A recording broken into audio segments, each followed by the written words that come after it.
দারিয়াথল ভিলেজের 2টি ওয়ার্ডের প্রতিটি বাড়ির প্রতিটি মানুষ ভুগছে জ্বরে। বেখবর স্বাস্থ্য দপ্তর, বেখবর মহকুমা স্বাস্থ্য আধিকারিক এবং সিপাহীজলা জেলা স্বাস্থ্য আধিকারিক। সংবাদ মাধ্যমের দ্বারস্থ হয়ে 2টি পাড়ার জনগণ আতঙ্কে দ্রুত স্বাস্থ্য শিবিরের দাবি জানিয়েছেন।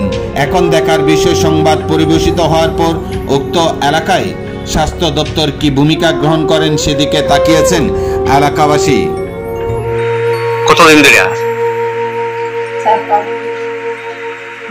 কমে না এই গ্রামে কি প্রত্যেকটা ঘরে ঘরে তো কি চাইতেছেন আপনারা?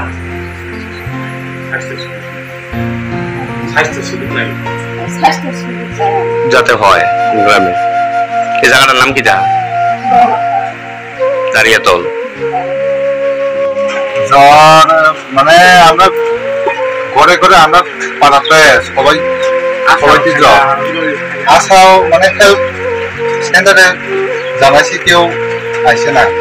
আমরা পাড়াতে মানে ঘরে ঘরে ওই জ্বর, মানে বুঝতে পারছি না কি জ্বর, ডেঙ্গু না কি জানি না। মানে হসপিটালে গেছি, জায়গা নাই, ভর্তি রাখছে না।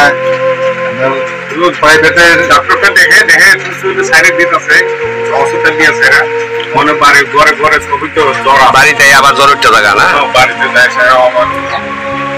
মানে ঘরে একজন হলে দুনিয়াতে একদম হয়ে যায়, মানে একজনও বাদ নাই এরকম। এই পাড়াতে নাম কি পাড়াটা? বয়রাম কোবরা পাড়া, দারিয়াতল 2 নম্বর ওয়ার্ড, বিলক কমিটি 2 নম্বর ওয়ার্ড। আপনারা কি চাইতেছেন? আমরা চাইতেছে একটা হেলথ দরকার আছে, স্বাস্থ্য শিবির। গোটা গ্রামের প্রত্যেকটা বাড়িতে সবাই হইতেছে।